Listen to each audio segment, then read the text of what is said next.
¿Qué tal? Buenos días, profesoras, profesores. Gracias por acompañarnos ya en esta recta final del módulo uno de nuestro diplomado. Estamos en esta sesión de retroalimentación sobre las primeras reflexiones que se hicieron sobre los temas de ABP, aula invertida y microaprendizaje. Estas sesiones entonces estarán coordinadas por Ricardo Castañeda y Antonio Garcés. Así que como es una sesión que es amplia en los temas que debemos revisar, pues vámonos directo con ellos. Adelante, Toño. Gracias. Voy a compartir una presentación. Permítanme un segundo.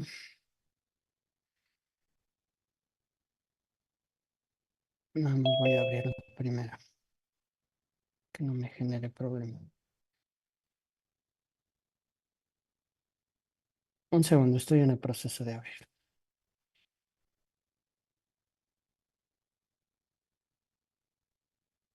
Bien, pues como mencionaba Gustavo, la sesión puede ser un poco amplia. Vamos a tratar de que sea lo más ágil posible. Yo traje una presentación que es más o menos breve, aunque tiene algo de información, la voy a pasar con cierta agilidad para que ustedes vayan viendo estos elementos que pues, pueden ser de interés, sobre todo alrededor de las metodologías, ¿sí?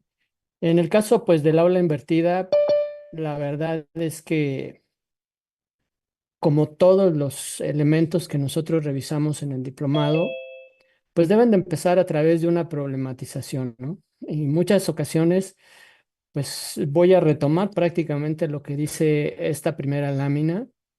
Como docentes nos sentimos bien en la hora de hacer nuestro trabajo y nuestra actividad de docencia. Pero aquí voy a poner un texto que fue realizado por uno de los creadores de las variantes de la metodología. Él, de hecho, este escrito se llama Confesiones de un lecturer, ahorita no me viene el término en español, ¿sí? De un catedrático.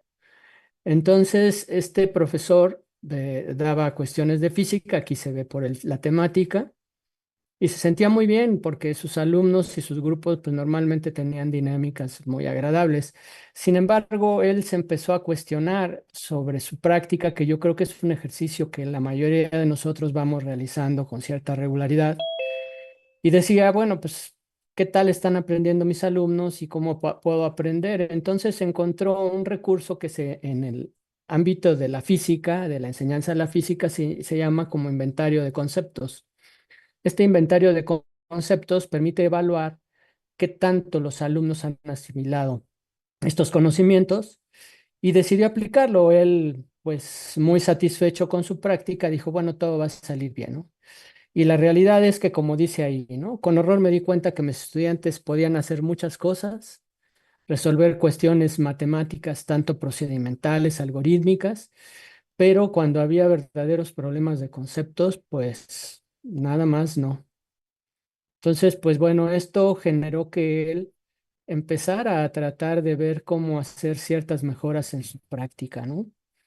Entonces, retomaría la importancia de la problematización, disculpen por el atorón. Entonces, por ese lado, pues es importante que nosotros, así como empezamos en nuestro diplomado, empecemos a revisarnos y a analizar nuestra práctica docente como una invitación a una mejora continua. Pues el aula invertida, digo, voy a pasar aquí una serie de elementos que, pues es un comercial sobre la metodología. Es flexible, o sea, eso siempre recordemos, ¿no? La flexibilidad en las metodologías existe. No quiere decir que yo haga mi propia metodología porque entonces ya no va a ser en este caso una aula invertida, va a ser mi propia metodología y bueno, muy respetable. Sin embargo, si es flexible, es versátil y sin duda es actual porque se presta a trabajar con las TIC, ¿no? Una de sus cuestiones importantes es que busca el conocimiento del estudiante. Digo, ya hay diferentes teóricos al respecto. Ausubel es uno de ellos que dice, es importante saber qué es lo que piensan sus alumnos y a partir de eso empezar a trabajar con ellos, ¿no? Entonces, el aula invertida en su metodología propone eso. Ese es uno de los elementos básicos, el conocimiento del estudiante Y sin duda, pues poder utilizar tecnología para agilizar ese conocimiento, ¿no?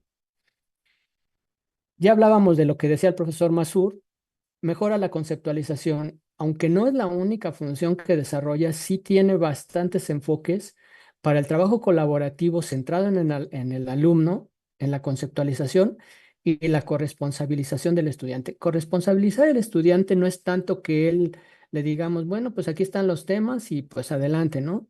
Sino que el alumno se vuelve un asistente ágil y comprometido con el docente a la hora de que se dan las discusiones y que se dan las actividades. Pero pues recordemos que el docente no pierde su papel. Disminuye la carga educativa precisamente por esta corresponsabilización y esta tareas de conceptualización. Se mejora la productividad, ¿no? Y aparte le da momentos precisos al docente para que pueda ayudar al alumno cuando lo requiere. Ujú. Y sin duda se busca un aumento efectivo del aprendizaje, pero con algo muy importante, sin sobrecargar al alumno. A veces decimos, no, pues les dejé tareas como para 2, 3 horas, ¿no? Por ahí había comentarios, inclusive en los videos que comentaban, decían, a veces los docentes pensamos que nuestra asignatura es la única. Realmente sí tenemos que ser muy cuidadosas con el uso del tiempo en el aula invertida. Es otro de sus requisitos, ¿sí? Es una metodología actual. Bueno, realmente por ahí también me encontré un video de una profesora que decía que se adaptó el aula invertida un tanto a fuerzas durante la pandemia. Yo creo que ninguna metodología debemos tomarla por fuerza. No podemos obligarnos a trabajar con algo que no estamos comulgando porque simple y sencillamente va a resultar, creo, un ejercicio no tan productivo. Entonces, esta metodología se ha popularizado mucho, pero más allá de estas situaciones de fuerza, porque sin duda ofrece muchas sus variantes ofrecen muchas virtudes que creo que podemos aprovechar nosotros de manera muy efectiva, ¿sí? Esto es muy importante, el adaptarse a los estilos de estudio del estudiante. Sabemos que hay muchos problemas con ellos actualmente, entre ellos una autogestión del tiempo. La mayor parte, muchos de ustedes a veces hasta prohíben los dispositivos móviles, pues se dedican a diversas cuestiones y parece que su tiempo lo manejan de una manera que no comprendemos muy bien. Entonces, tampoco les gusta leer. Esto pues definitivamente es una realidad que debemos nosotros asumir y debemos asumir porque pues no podemos, como dice el dicho popular, pedirle peras a un olmo, ¿no? Entonces, el alumno realmente no lee, esto ya es una encuesta oficial. Y vamos a decir que me estoy yendo hacia arriba porque la encuesta hablaba de 13 minutos, o sea, un minuto más, un minuto menos, pero sin duda es muy poco lo que lee, ¿no? Hablábamos de que México ocupa los últimos lugares en estos hábitos a nivel mundial y sobre todo comparados con los países más exitosos en el ámbito educativo, ¿no? Algo muy común, digo, llámese una distracción, pues a veces de tiempo completo o una distracción abrupta que de repente por alguna broma o alguna llamada de atención, pues el alumno se pierde, ¿no? Y ya se perdió toda la explicación. El aula invertida busca que el alumno se prepare a su propio ritmo, a sus propios estilos en tiempo y espacio, ¿no? Entonces, es otra de las cuestiones que el aula invertida les pide que ustedes también tomen en consideración. Hay teorías asociadas que, aunque no se aplican directamente, como la teoría del aprendizaje multimedia, hablan precisamente de esta flexibilidad alrededor del tiempo y espacio, ¿no? El aula invertida maneja fases. Muchos de ustedes he visto sus videos, sus materiales. Es que yo hago cosas parecidas. Sí, la realidad es que el aula invertida no está inventando el agua tibia ni el hilo negro. Simplemente lo que busca es como cuando armamos un Lego con piezas de múltiples tipos y colores, hacer lo más coherente posible esas prácticas que algunos de nosotros realizamos. Entonces, por eso les decía la importancia de que si queremos abrazar la metodología, sí sigamos algunos elementos básicos. Aquí uno de los que participaron o que se reconocen como autores de la metodología de aula invertida es Berban y Sams. Pues platicaban, así como el profesor Masur, ellos trabajaban en equipo, ellos dan clases de química y pues había muchas frustraciones porque de repente los estudiantes pues vivían lejos, nada extraño para nuestro entorno o nuestro contexto, Y a la hora que ellos trataban de que aplicaran los conocimientos, pues nada más se topaban con pared, ¿no? Por decirlo de alguna forma. Entonces, ya en esta reflexión que ellos desarrollan, se dice algo muy simple y que todos sabemos, ¿no? O sea, lo mejor es que nos den la ayuda cuando la necesitamos. Y justamente lo dice aquí. Los alumnos nos necesitan como docentes en esos momentos que justamente donde tienen dudas. Y pues como no podemos ser un profesor de tiempo completo ni omnipresente, pues tenemos que generar esos entornos. Una de las cuestiones que ellos se dieron cuenta de, y precisamente sobre los contenidos, es que hay momentos donde ellos pueden recibir ciertos contenidos por sí mismos. Entonces, esta es una manera que el aula invertida muestra la oportunidad de sus fases, ¿sí? Aquí justamente viene una estructura que les comento, repito, no, ninguna es a fuerzas, ninguna es contra nuestra voluntad, simplemente son recomendaciones mínimas que se van pidiendo para que cuando uno dice que está desarrollando aula invertida, pues se dé, ¿no? Hay tres fases, la fase antes, la fase durante y la fase después. En la fase antes, ¿qué es lo que buscamos hacer? Conocer a nuestro alumno, qué gustos, qué tipo de aprendizajes, cómo andan de conceptos, realmente sus formas de colaborar. Hay muchachos con diferentes estilos de aprendizaje.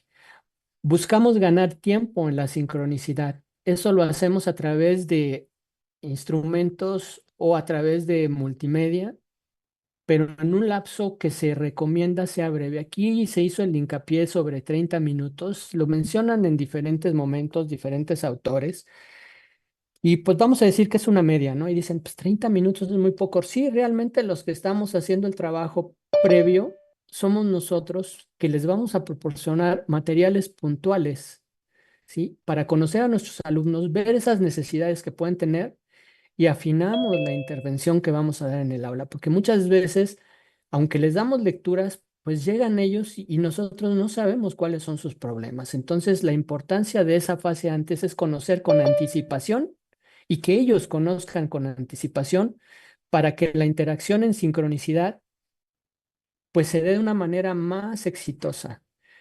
Y justamente en las conexión de fases, que es otra de esas situaciones que se dan de manera importante en el aula invertida, hay una fase de calentamiento o warm-up de 5 a 10 minutos donde todo eso que identificamos lo platicamos con ellos para ir abriendo cancha, como dice por ahí, ¿no? Ya traemos una dinámica colaborativa que desde antes de la fase antes ya preparamos y tenemos idea de cómo vamos a atacar los pequeños o graves problemas que detectamos en el grupo. Aquí, por ejemplo, en la instrucción entre pares, que es uno de los ejemplos que mencionaba el profesor Masud, se hacen algunos pequeños ejercicios donde se van identificando qué alumnos tienen ciertas formas de pensar que son contrarias. Podemos identificar las que están de acuerdo a nuestros objetivos de aprendizaje y otras que son contrarias. O sea, nosotros los identificamos, no dejamos que ellos se identifiquen, ¿sí? Para resolver, que ellos discutan y nosotros vamos participando de una manera precisa. Decíamos que no somos omnipresentes ni omnipotentes, tenemos tiempos reducidos y seguimos teniendo un tiempo de clase. Entonces, en estas dinámicas que nosotros diseñamos, vamos participando de manera puntual y de repente hasta llamamos la atención del grupo cuando encontramos temas que podrían atacar situaciones más complicadas, pero que atañen a todos, ¿no? Sin duda debemos hacer una cuestión de participación y cierre, porque a veces pues los alumnos terminan la clase y no se llevan una impresión general que también debe ser breve. Sabemos que las clases son breves y precisamente es la importancia de la planeación del tiempo. La sincronicidad va a ser más exitosa, más puntual, más precisa y colaborativa. La fase después. Se aprovecha el trabajo colaborativo. A veces terminamos el trabajo colaborativo y no lo seguimos aprovechando. Ellos a veces se enganchan bastante bien cuando trabajamos el aula invertida de una manera apropiada y pueden continuar trabajando, pero lo más importante del aula invertida, aunque no lo hemos mencionado en las otras fases, es que vamos generando pequeños instrumentos de evaluación y vamos dando cuenta de las necesidades y del tipo de ayuda que necesitan los estudiantes para darles una realimentación personalizada de calidad, ¿no? ya que esta fase es el guardián del aprendizaje. ¿Cómo podemos saber si aprendieron? Pues precisamente a través de estos elementos, ¿sí? Nosotros dentro del aula del futuro, pues no tan solo nos dedicamos a dar diplomados y desarrollar a tecnología, sino también desarrollamos algunas actividades de investigación y publicación. Y para esto, el año pasado terminó un proyecto que encabezó la doctora Clara, en donde hicimos un análisis de todos los productos, digo, no en la totalidad de los productos, pero en sí en la variedad de productos que desarrollan durante el diplomado ustedes. Y pudimos ver más o menos cómo se comportan. Digo, aquí hay un pequeño resumen. Si tuvieran interés de conocerlo, esto se va a subir a la red de aulas del futuro dentro de sus bibliografías. Pero quise hacer el contexto para que ustedes vean por qué voy a continuar con esta situación. Se analizaron 27, en mi caso, 27 trabajos de aula invertida, ¿sí? De diferentes áreas, diferente composición de género, o sea, podemos ver que hay ciertas tendencias de que, por ejemplo, el género femenino trabaja más esta metodología que el género masculino, casi por parejo, de manera individual y colectiva, y sobre las diferentes campos del conocimiento, ¿no? Entonces, en esta situación, pues hicimos una revisión sobre 60 diferentes criterios y cuando dicen unos 60 son muchos, no realmente cuando se mete uno a ver, revisar las metodologías y las variantes, puede haber inclusive más criterios. Hicimos un resumido que hablaba de las fases, de la fase, bueno, las tres diferentes fases esenciales, la fase previa y la selección de las variantes. Y no nos metimos con la forma de exponer del docente, simplemente estuvimos analizando qué elementos tomaban de una manera acorde a la metodología. Y así, aquí están numeradas pues, las diferentes secuencias que se fueron analizando, se hicieron de manera anónima para no tener sesgos, y se va viendo cómo los docentes van distribuyendo su uso de las fases, ¿no? Se encuentra pues elementos de valor que nos permiten ir detectando algunas oportunidades, ¿no? Vemos que los docentes en general de los trabajos revisados se sienten más identificados con la fase de durante, o sea, es un poco más a la dinámica tradicional. No estamos diciendo que sea la clase tradicional, sino a la interacción tradicional. Entonces se ve que es el de los mejores promedios asociados a la metodología. Entonces, yo creo que hay bastantes oportunidades para que ustedes puedan, ahora en sus intervenciones que decidan hacer en aula invertida, aprovechar las otras dos fases. La conexión, comentábamos, es sumamente importante. Ujú. Y el conocimiento del grupo. O sea, deben de estar muy encaminadas a conocer al estudiante del grupo, adaptar la sincronicidad, aprovechar mejor estos tiempos y desarrollar dinámicas de conceptualización e intervención precisa, ¿no? Sin duda, mantener el trabajo colaborativo y sí aprovechar muy bien la corresponsabilidad del estudiante, donde él no es que sea el responsable del aprendizaje, sino que es corresponsable con el docente, ayudándonos a explicar a sus compañeros esos conceptos, esas discusiones, ese enriquecimiento y esa capacidad de tolerancia que a veces se da a través de la discusión. De una manera breve, como mencioné, trato de ser un poco ágil, pues hay bastantes conclusiones de interés. La metodología del aula invertida nos permite ampliar el currículo. El currículo, dicen, es que ya es el que tenemos, sí, pero hay lo que se denomina el currículo oculto. Entonces, en las fases podemos hacer esta explotación de lo que en un momento dado nos ofrecen las tres fases del aula invertida, ¿no? Aquí se viene a enfatizar esto de que no hay una reubicación del aprendizaje. Ahora, el aprendizaje es responsabilidad del alumno. La responsabilidad sigue siendo del docente, ¿sí? No es que les acerquemos materiales, sino que en un momento dado vamos a poder generar interacciones más enriquecedoras y más precisas, ¿no? El conocimiento de los estudiantes es fundamental en la metodología, asimismo que él entienda y acepte de manera lo más voluntaria posible, pues que va a trabajar en este tipo de esquemas donde él va a tener que también poner de su parte y lo vamos a ayudar a ser autogestivo, vamos a buscar ganancia de tiempo y vamos a mejorar la comunicación en general, en particular con el docente, más en estos tiempos que a veces sentimos que el papel del docente pues está siendo mal entendido por nuestros estudiantes, ¿no? El conocer al estudiante es fundamental. sus motivaciones, sus tendencias. A veces los profesores les dejan lecturas extensas, ¿no? Y nosotros cuando revisamos los materiales de aula invertida nos dimos cuenta que de repente salían comentarios de que los alumnos no revisan, no van a revisar si son largos y no van a revisar si son lecturas, ya vimos, de preferencia deben ser videos, podcast, cuestiones de ese tipo que son más cercanas a ellos, porque a veces los asocian como algo divertido, entretenido, pero lo que sí es fundamental es que sea un proceso curado. Es decir, yo vi un video, me gustó como docente, simplemente tengo que curar lo que voy a desarrollar con él, porque de otra manera el alumno se va a perder en el propósito de lo que yo buscaba.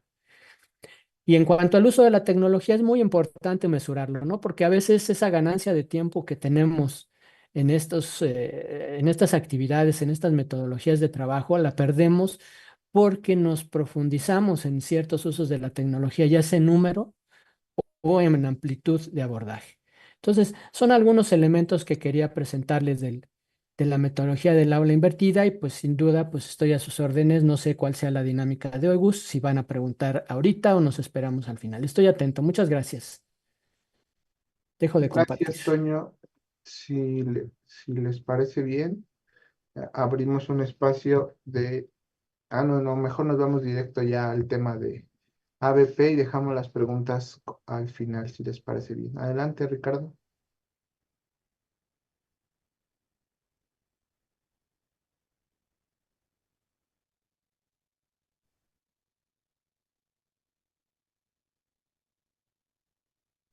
Pues, buenos días a todos.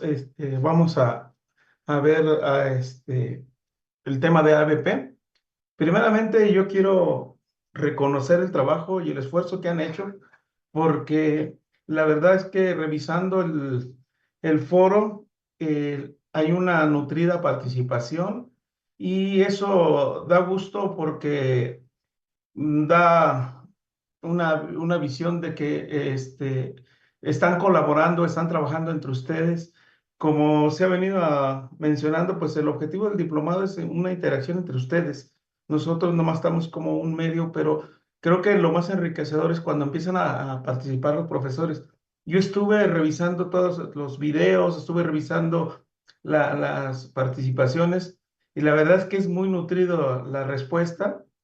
Y entonces, pues primero quería reconocer, porque yo sé que esto es un esfuerzo, hay propuestas de trabajo, si bien voy a poner inicialmente, lo que se planteó para esta semana eran prácticamente 4 preguntas. Era buscar, definir un objetivo educativo para entonces que fuera nuestra guía para realizar la actividad, considerando la metodología de aprendizaje basado en proyectos o basado en problemas. Yo estuve viendo los videos, me parecieron muy bien el contexto en el que se aplicará la actividad. Eh, Todavía nos falta un poquito empezar a trabajar y tratar de ver cuándo nos conviene definir que la actividad tenga un más de problema que uno de proyecto, pero ya el hecho de estarlo mencionando y el estar empezando a reflexionar si lo que estoy haciendo es un problema o un proyecto, yo creo que ese es muy valioso y más cuando ustedes empiezan a dar la justificación. Lo que yo me encontré en su trabajo de esta semana, la verdad, insisto, es muy nutrido, hay una variedad de opiniones y creo que eso deja algo muy valioso al tema. Entonces, nomás lo voy a pasar rápido para que vean lo que, pues es toda la participación que hay.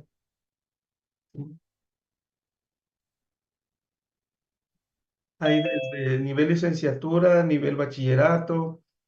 También eso da oportunidad de enriquecer, aprender uno también y también de opinar, que es de eso de lo que se trata. Muchos utilizaron herramientas de las nuevas, entonces sus videos están muy bien elaborados. Voy a pasar ya por el tiempo a lo que yo les quería platicar acerca de ABP. Y no es algo nuevo, sino es algo que no nada más por entrar en esa dinámica de reflexión.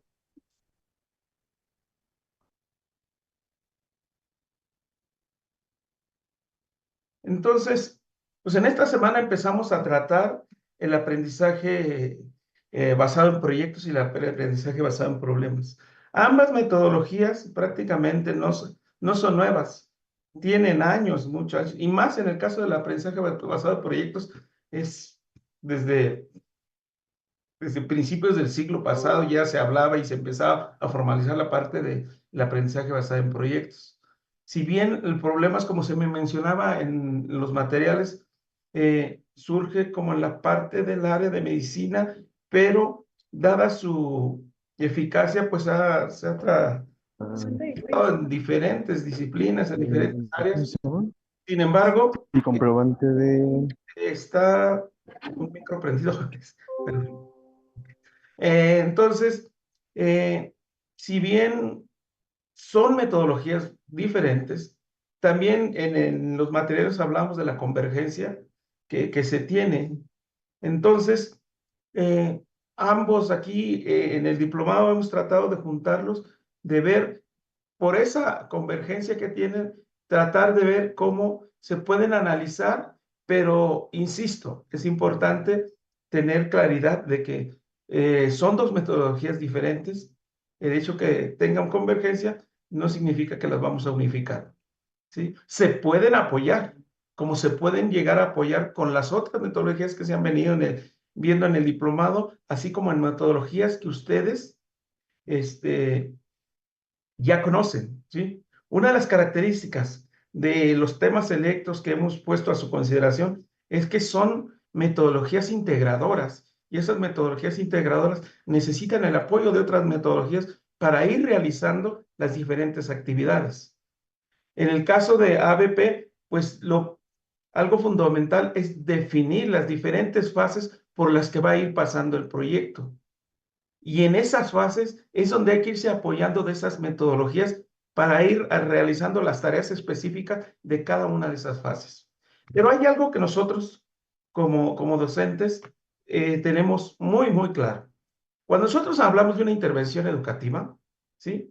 Y principalmente en un espacio formal, hay algo que nosotros ya hemos definido y sabemos hacer.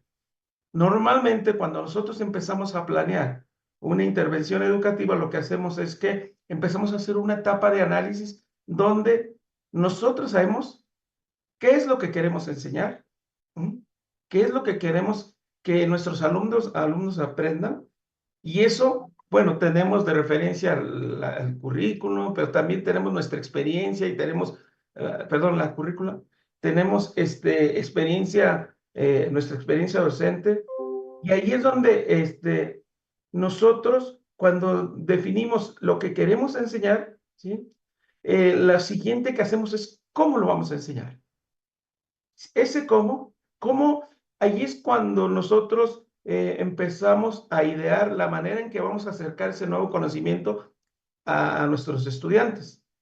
Y por otro lado, cada disciplina tiene particularidades de cada tópico, cómo se enseña, cómo es más fácil de acercarse a ese conocimiento.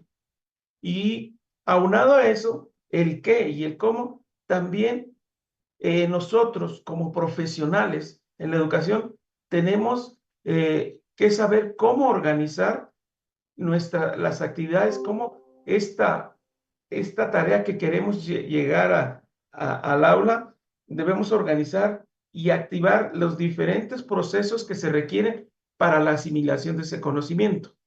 Y aquí podríamos entrar en detalles y diferentes perspectivas, desde constructivistas, conductistas, pero lo que importa aquí es que nosotros tengamos claridad de qué es lo que queremos hacer y cómo lo vamos a hacer, y a partir de eso vamos a poder definir cuándo, el cuánto y dónde, y quiénes son nuestros alumnos. Por eso era importante en el trabajo que hicimos la semana pasada, en ese video descriptivo de cómo iban a hacer el ABP, era importante entender el contexto.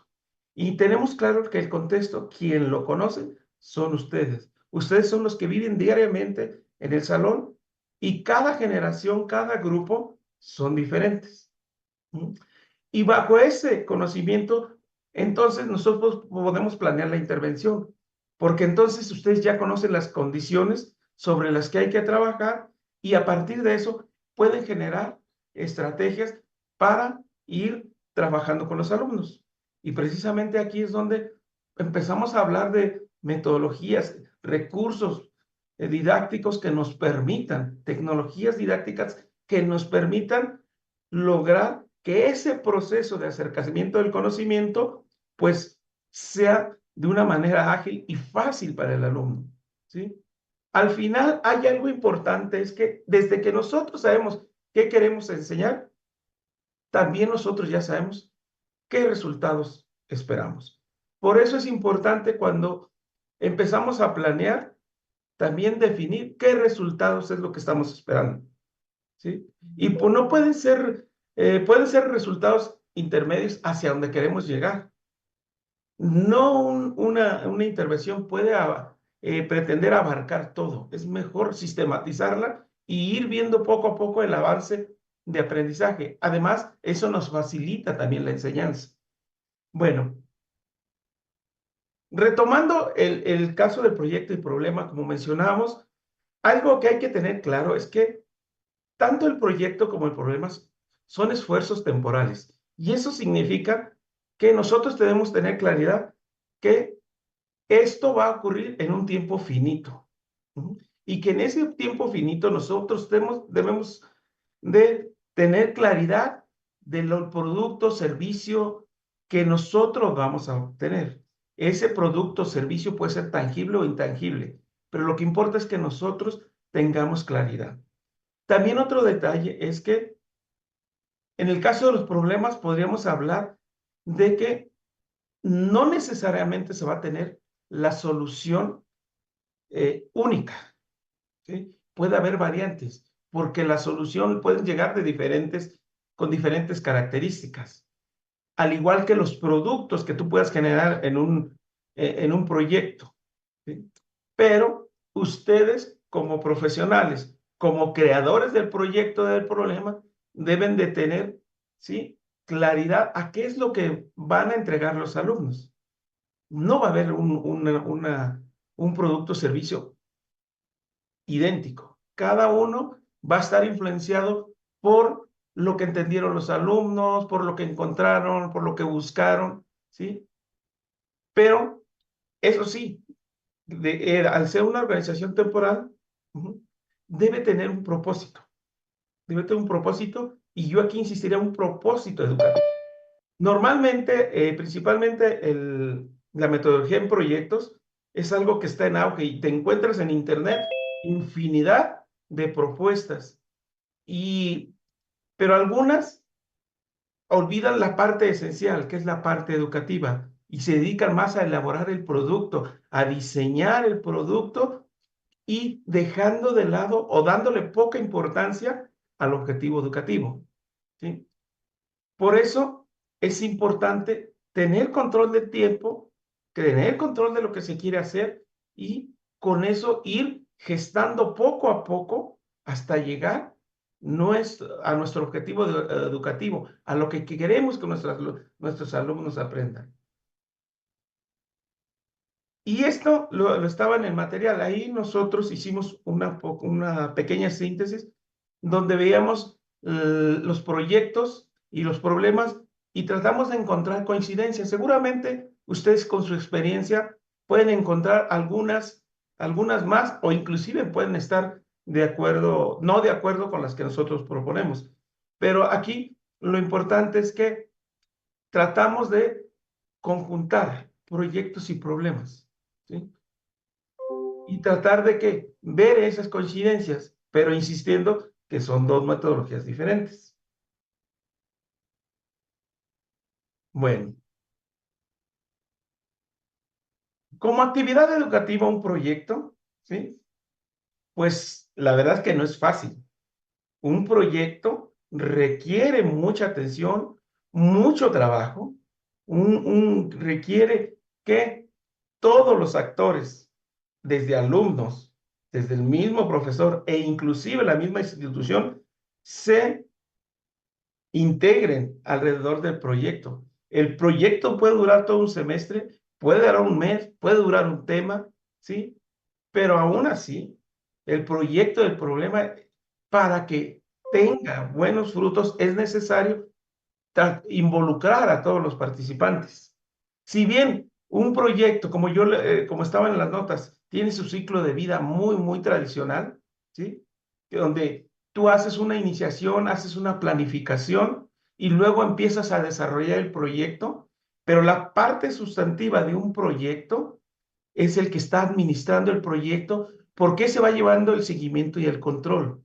Y ese seguimiento y control en un proyecto educativo es el profesor, porque tiene que ir viendo cómo se van dando cada uno de los aprendizajes o de las necesidades de conocer algo para ir desarrollando y resolviendo el problema o desarrollando el producto, ¿sí?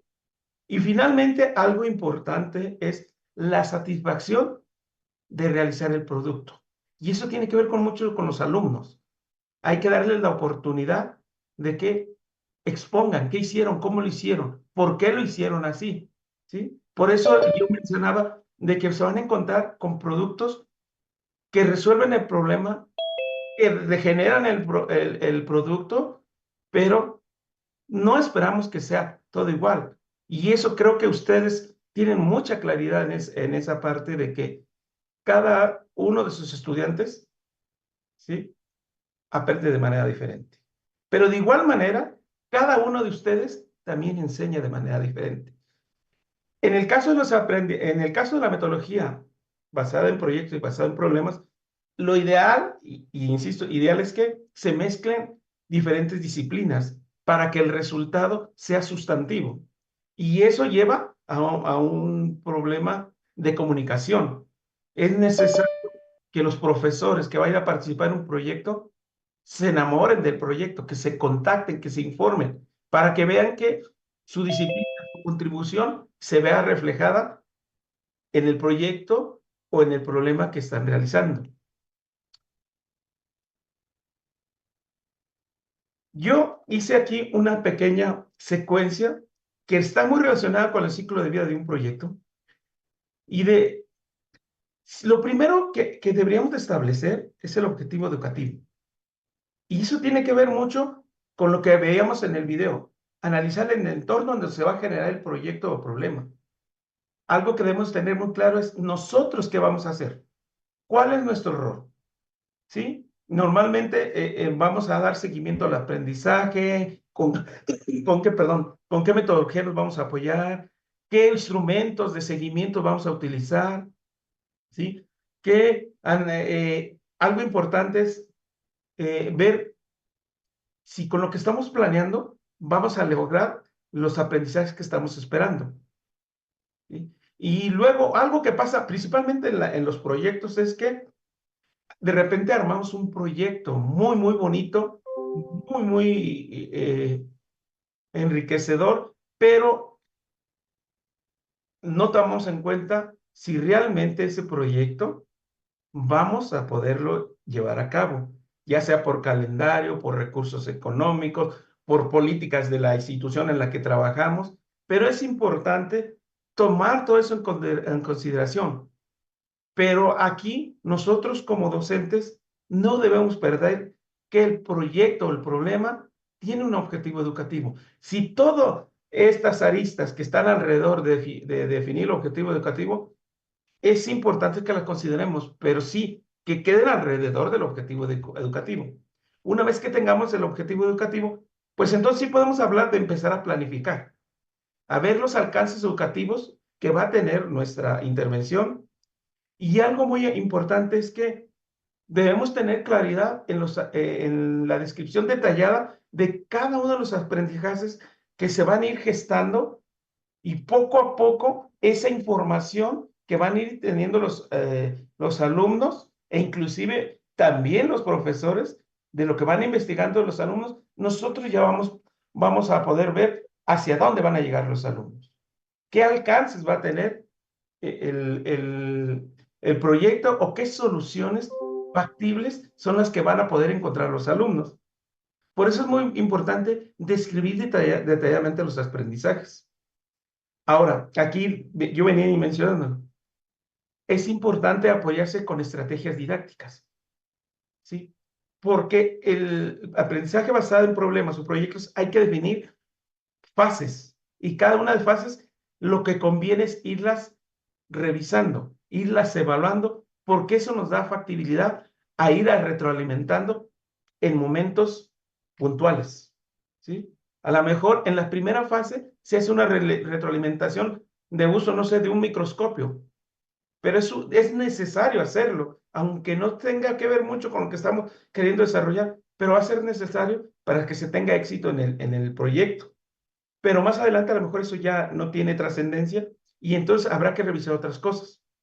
Ahora, cuando desarrollamos esta metodología, es muy importante estimar los esfuerzos, tanto de ustedes como profesores, cómo van a estar comunicándose, relacionándose con los alumnos, así como los alumnos, cómo van a estar comunicándose con ustedes para recibir esa retroalimentación, ¿sí?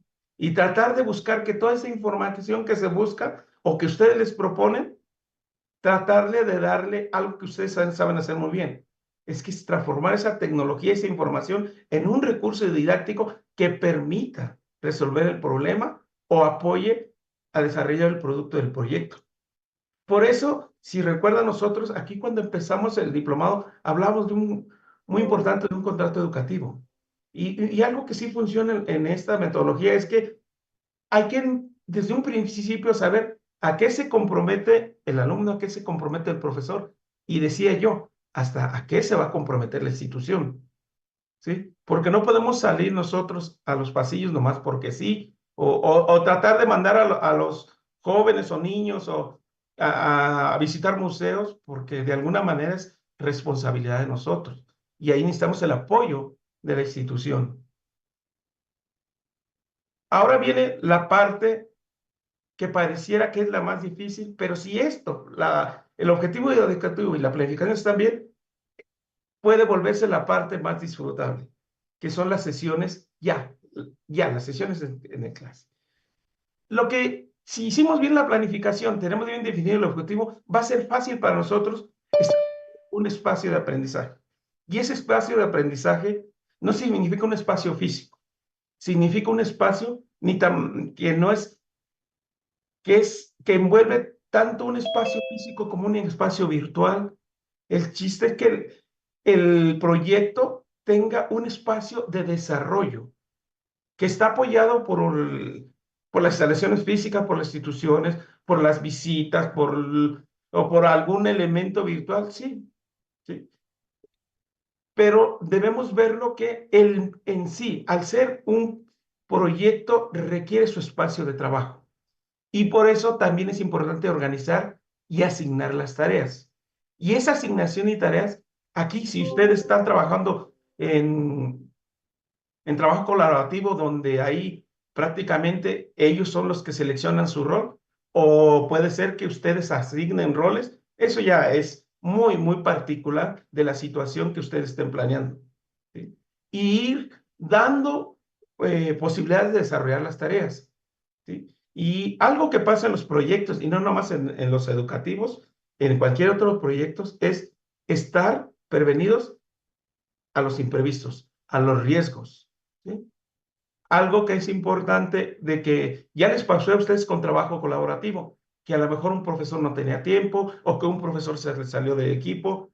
Acá también puede pasar lo mismo, que algún alumno se enferme o que un alumno falte o que entre los alumnos no se logren integrar y ahí tienen que trabajar ustedes, ¿sí? Bueno, entonces yo creo que la parte disfrutable es la parte de ejecución, pero eso no significa que tenemos que estar viendo cómo se va desarrollando. Y aunado a esto, y que tiene que ver mucho con nosotros, es la parte de seguimiento y de control. Lo primero es que debemos tener claridad, es que si queremos hacer un proyecto así todo de manera lineal, sin definir fases, va a ser muy complicado que ustedes puedan darle un seguimiento a ese trabajo.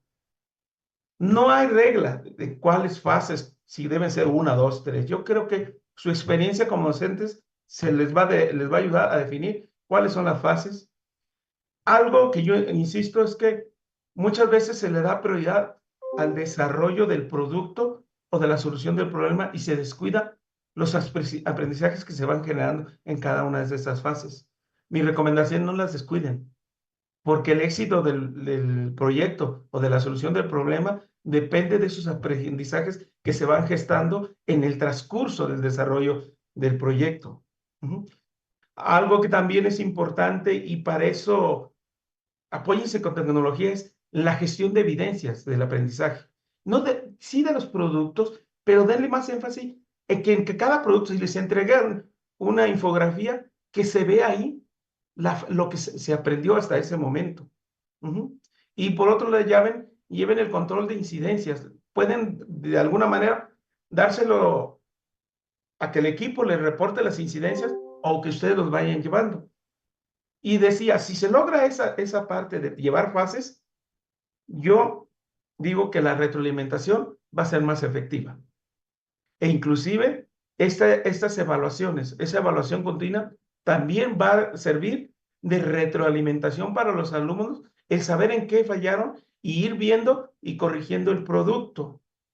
Y no, donde pasa a segundo término es la calificación numérica, porque al final esto, si integran al grupo, si el alumno se ve integrado, se apropia del proyecto, seguramente el rendimiento de la evaluación va a estar integrada. Y finalmente, hablamos del cierre.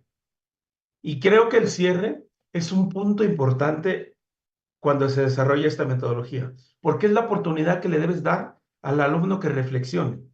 Normalmente viene desarrollando el proyecto muy presionado por entregar tareas o entregar partes del producto, pero algo importante es que reflexionen los alumnos qué hicieron, cómo lo vinieron haciendo, cómo se relacionaron con su trabajo, cómo el profesor contestó, ¿sí? Y de eso es muy importante que se trabaje en grupos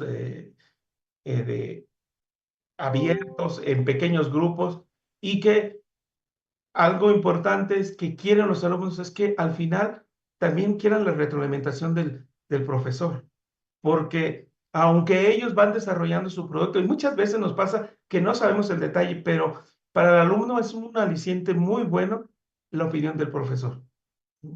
Y el análisis de resultados educativos y desarrollo del ABP hay que balancearlo. Una cosa es que desarrollemos el problema del producto y otra cosa es llevar también al aprendizaje. Y siempre, todo producto, todo problema va a tener una mejora. Y de ahí la importancia pues hay que compartir la experiencia, que entre ellos la compartan, que la compartan a la comunidad. Yo he trabajado proyectos donde hicieron, por decir, un recolector de basura. Y para ellos terminaron la clase y cuando el momento que la llevaron a la escuela, a los patios, a la comunidad, para ellos era un aliciente. Esto lo hice yo. Así, y entonces se sentían más dueños del proyecto. Bueno, me gustaría también mencionar, si recuerdan, nosotros propusimos un modelo educativo que si lo analizamos y se integra perfectamente al aprendizaje basado en proyectos. Tenemos el inicio, la planeación y, como les dije, la parte sustantiva, el desarrollo de las actividades, se pueden apoyar porque al final del día lo que van a hacer en el ABP es, por un lado, buscar información, transformarla, que trabajen en equipo, que elaboren la respuesta al problema, al proyecto y que la compartan, ¿sí? Y luego cerrar el producto, ¿sí? Aquí, este video se los compartí ahí. Hay siempre, ahorita actualmente hay diferentes propuestas de cómo realizar un proyecto.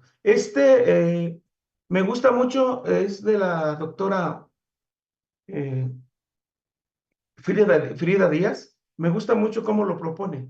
Pero también este video de cómo hacerlo en el aula. Porque muchas veces te dicen, esta es la metodología. Sí, pero ¿cómo lo hago en mi aula? Eso es diferente. ¿Cómo lo hago? Entonces, ahí en la plataforma está ese video. Si le den una revisada, a mí me gusta y por eso se lo recomiendo. Pero antes de concluir, también eso lo puse, los falsos proyectos. Lo que ocurre cuando te acercas a esta metodología es que empiezas a crees que el dejar una tarea, el dejar una investigación, eso ya estamos hablando de ABP. No, un ABP, la característica que tienen ambas metodologías es que deben estar, ¿sí?, trabajadas en una situación de la vida real, ¿sí? Donde eso es lo complicado para un profesor, buscar la vida real para acercar el conocimiento que nosotros pretendemos enseñar a los alumnos. Si no hay discusión de los contenidos, si no se llega a ningún análisis o solución, pues prácticamente no estamos hablando de proyectos. Los proyectos se busca un trabajo comunitario. Si no existe estrategia de motivación, que tiene que ver mucho con definir un problema real, sí, pues entonces no estamos utilizando adecuadamente la metodología. Hay que despertar la curiosidad de los alumnos y que esa curiosidad se mantenga, ¿sí? Y por otro lado, si se mantiene esa curiosidad, es que existe un motivo para la realización del proyecto, ¿sí? Y luego, nuevamente, conjuntar las experiencias, pero de todos los alumnos, de todos los actores, ¿sí? También hay falsos proyectos cuando son muy ambiciosos, cuando no se tienen los recursos o que no están parte de la escuela, o que los resultados del producto sean ajenos al objetivo educativo, ¿sí? Podríamos seguir hablando de esos. Yo lo que les digo es que hay que encontrar un balance del aprendizaje y, y el proyecto o problema, ¿sí? Aquí se los voy a poner en el foro algunos ejemplos. Me gusta mucho, el de viajar en Marte, porque considera una serie de fases. Es de un profesor de física y el motivo fue hacer una misión para viajar a Marte. Se los voy a dejar en el, este, en el foro, ahorita que concluya yo mi presentación. Está uno de DNA, también muy bonito, y otro de Tania Julieta Capulín. Pero bueno, yo espero que en la próxima sesión ya pueda presentar los que ustedes nos van a entregar esta semana. Pues gracias, eso lo quería compartir. Si tienen alguna duda, con gusto estoy para servirles. Gracias, Ricardo. Bueno, ahora le vamos a dar la palabra al maestro Antonio Garcés, que tiene que hablarnos acerca de su tema. Ya sabemos que ya estamos en tiempo, los profesores que ya no nos puedan acompañar, ya saben que esta sesión de todos modos queda grabada para que puedan ver esa parte en cuando tengan tiempo. Los que tengan ahora sí que el tiempo y la disposición, bueno, no disposición, más bien el tiempo de seguir acá con nosotros, aquí seguiremos un rato más. Toño, adelante. Sí, Livia, gracias, perdón. Pues me voy a poner mi diadema, perdón, me la había quitado para que me puedan escuchar un poco mejor. Sí, te escuchamos bien, Toño, gracias. Del tema de microaprendizaje. Yo también voy a tratar de ser un poquito sintético, tratando de respetar estos tiempos que ustedes nos regalan y vamos a abordar directamente. Pues una de las cuestiones fundamentales del microaprendizaje es hacer énfasis en qué es, ¿no? Porque a veces precisamente nuestros alumnos pues como que no están compenetrados con este tipo de metodologías, pese que las viven todos los días. Precisamente el microaprendizaje se enfoca mucho en ellos. Esta cuestión es su brevedad y su puntualidad. Se habla de microaprendizaje, se habla de la microenseñanza y de alguna manera hay elementos que permean de una a otra con sus pequeñas variantes, ¿no? Entonces, se recomienda para hacer en un tiempo muy reducido, pero que focalice muy bien el objetivo de aprendizaje. ¿Por qué? Pues porque sin duda a veces tratamos de abordar todo lo que es la asignatura, el currículo de la asignatura, y a veces tratamos de ver varios temas a lo largo de una sesión y no nos detenemos muchas veces en tratar de hacerlo de una manera puntual y en medida de lo posible secuencial, ¿no? Entonces aquí se hace énfasis de que se busca solución a un único problema y está siempre encaminado a la acción. ¿Por qué a la acción? Para evitar la pasividad, ¿no? Estas metodologías buscan mucho que el alumno se vuelva más activo, más corresponsable, más autogestivo. Y una manera de hacerlo es que el alumno no llegue y se siente en el salón y diga, bueno, pues, a ver qué vamos a ver hoy, ¿no? Sino que él se vuelva protagonista de su aprendizaje. Muchas veces pensamos que, como lo vamos a ver, la metodología de exposición es la única. El microaprendizaje tiene diferentes variantes. Ahorita vamos a ver al menos un par para que de alguna forma ustedes vayan pues también previendo esta flexibilidad que presentan las metodologías. Y pues su utilización eh, sí pasa de manera muy importante sobre cómo adecuar la pedagogía y la didáctica a esta dinámica. Nosotros como docentes, a lo mejor ya en el fondo entendemos un poquito menos esta dinámica de brevedad, porque bueno, ustedes ven que ellos pueden estar en plataformas donde pasan videos uno tras de otro y son capaces de asimilarlos, de recordarlos de una manera tan precisa que a veces vi algo y van y lo buscan y se lo encuentran y uno pues dice sorprendido pues la verdad es que yo no me acuerdo dónde estaba, ¿no? Entonces, estas pedagogías y didácticas debemos de poderlas llevar al aula de una manera muy dinámica, viendo que no es nada más decir, bueno, ahorita vamos a ver en este momento este tema y ya, ¿no? Simplemente es, sí vamos a ver un tema, sí lo vamos a ver de forma puntual, pero la vamos a ver de una forma que el alumno pueda entenderla. Porque de otra manera a lo mejor podemos platicar de manera muy rápida de las temáticas, pero no adaptamos las cuestiones pedagógicas y didácticas a esta forma de enseñanza. Entonces, eh, hay algunos elementos que tenemos que ir precisando, que estos microaprendizajes, algunos están en tiempos todavía más reducidos. La metodología indica máximo entre 10 y 15 minutos y eso ya se considera amplio. Entonces, a lo mejor nosotros si tenemos una hora, podemos abordar en la clase 2 o 3 temas a través de esta metodología e irnos asegurando a través de una dinámica de cierre con la misma metodología que haya una comprensión o un apropiamiento de los conceptos o de las habilidades o las técnicas que podamos querer abordar.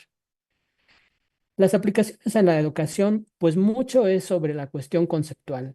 Sabemos que si nuestros alumnos se apropian de los conceptos, si construyen los conceptos, si los descubren, la verdad es que sí van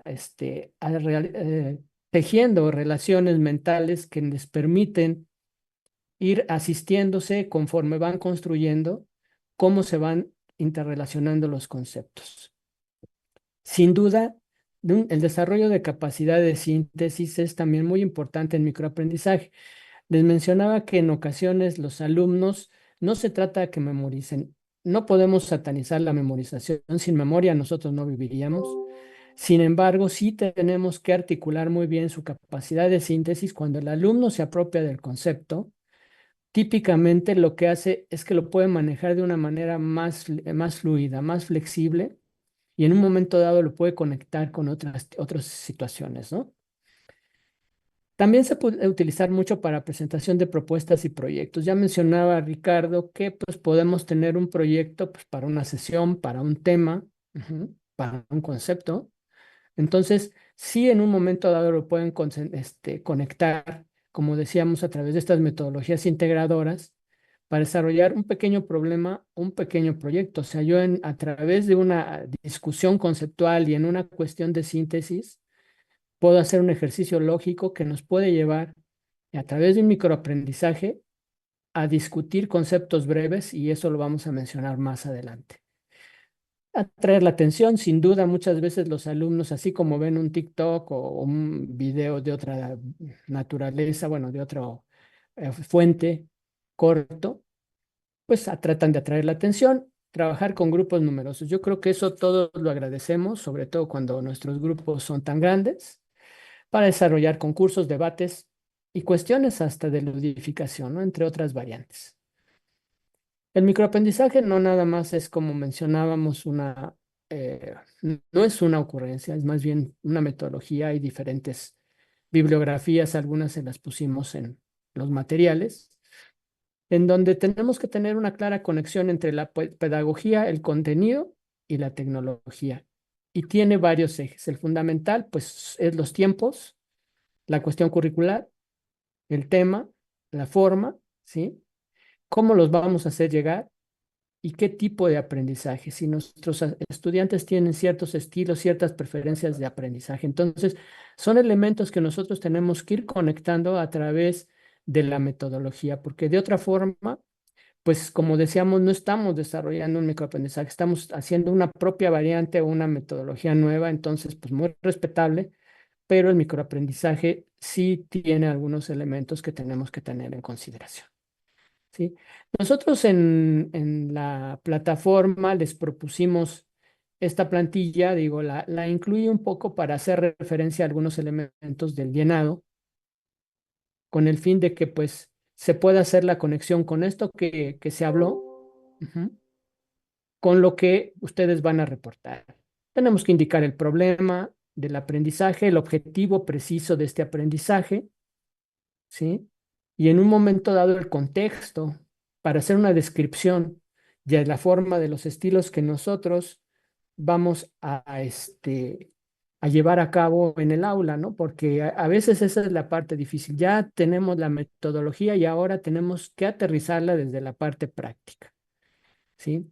Entonces, todos estos elementos se tienen que ir vaciando. En nuestro caso, vamos a trabajar con la metodología Pechacucha, que decimos es una manera muy precisa para que ustedes puedan ir aterrizando y se vayan apropiando de la metodología. Y algunos profesores decían que la habían desarrollado, algunos tenían sus preferencias, otros sus fobias, como decían fibias y fobias. Entonces, pues simple y sencillamente es cuestiones que ustedes vean si se pueden identificar y le pueden encontrar oportunidades. Yo he visto que cuando los profesores la abrazan, a veces gratamente se dan cuenta que pueden abordar de una manera más precisa y un tanto ágil los temas y objetivos de sus asignaturas. Les mencionaba que algunos ejemplos, por ejemplo, este docente justamente quería que sus estudiantes trabajaran, de hecho, este es uno de los ejemplos de la plataforma, sobre la escala de Richter y lo aprovechó para que la conocieran y de paso tuvo, aunque el objetivo fundamental era conocer la escala, pasaran algunos conocimientos auxiliares que si no eran el fondo, sí van adosados, ¿no? Por ejemplo, voy a tratar de avanzarla digo, avanzarla. Entonces, por ejemplo, él aprovechaba para ver algunas cuestiones de logaritmos, ¿no? Algunas cuestiones de ondas, aunque el objetivo era conocer la escala de Richter.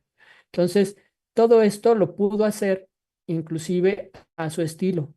Como les mencionaba, qué mejor que lo que ustedes les van a pedir a sus estudiantes se los puedan expresar de una manera, pues más visual, ¿sí? Entonces, simple y sencillamente, de manera breve, este video dura 3 minutos, casi 4, y los lleva a través de cuestiones, vamos a decir, que los instigan. Por ejemplo, habla de ciertos fenómenos muy particulares que han sucedido a nivel mundial y que en un momento dado pueden hacer que el alumno se enganche mejor con el aprendizaje.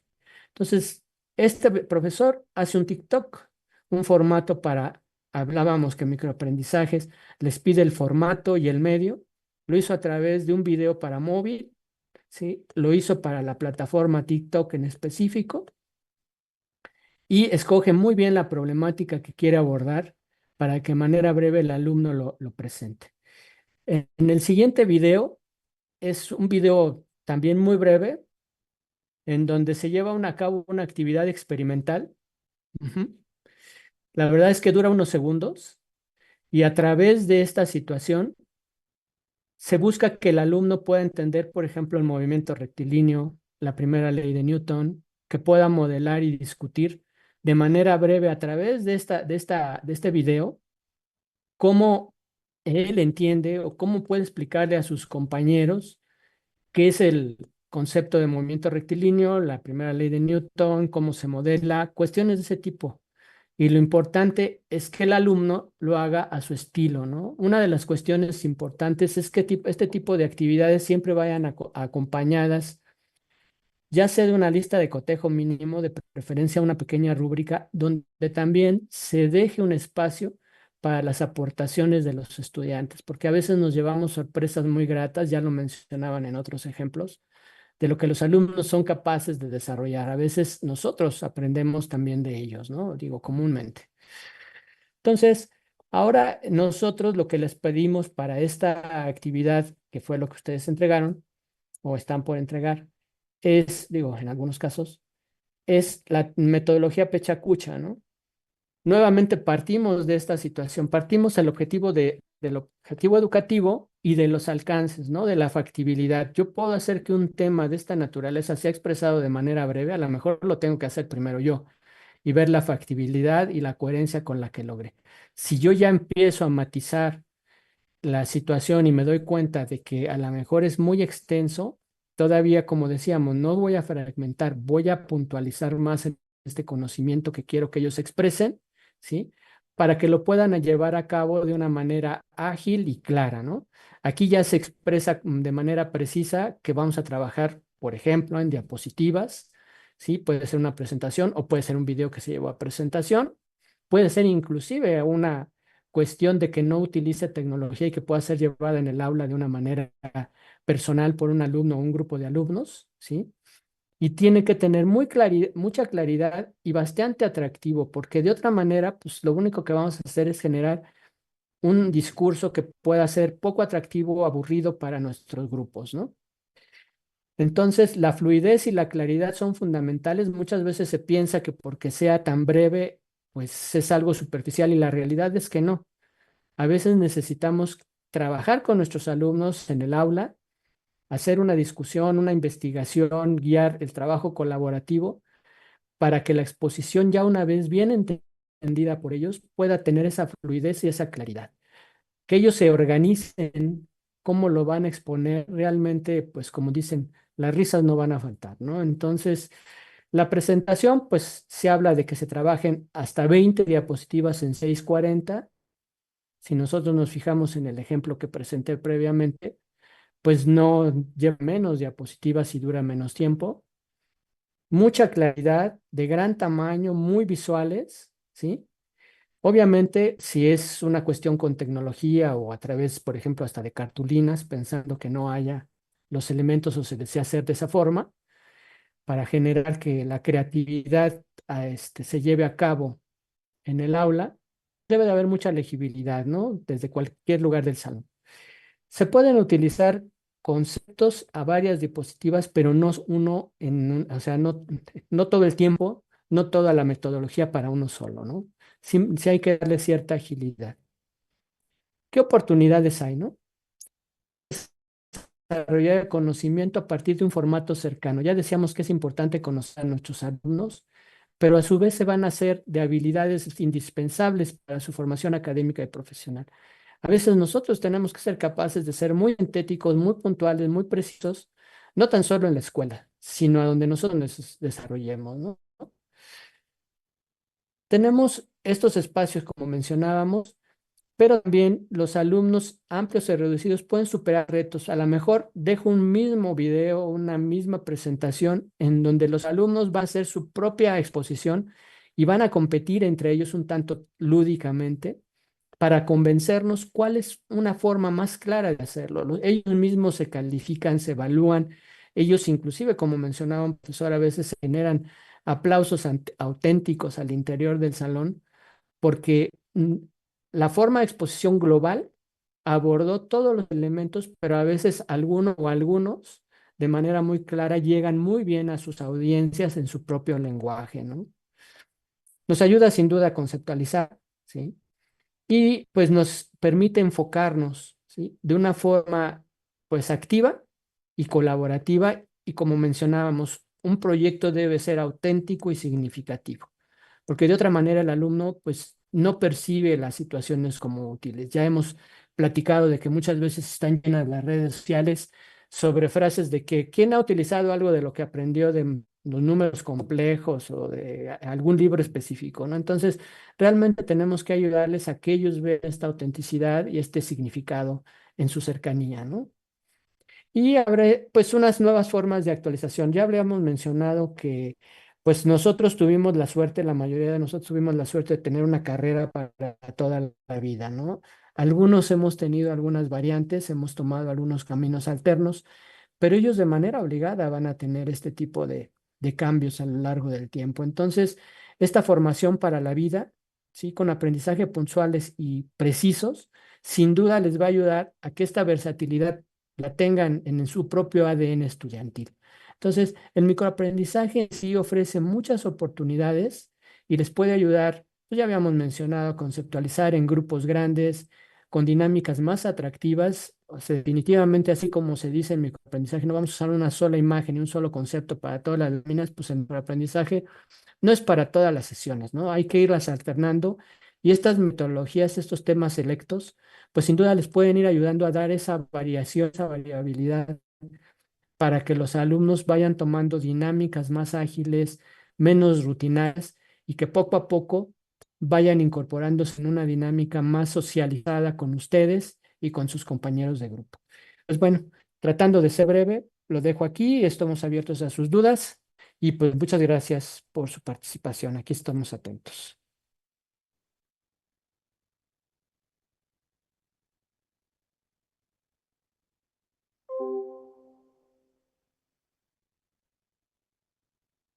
Livia, no sé tú que estás guiando la sesión, que compete ahora.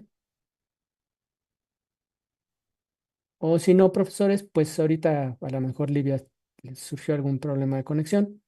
No sé si quieran hacer algunas preguntas.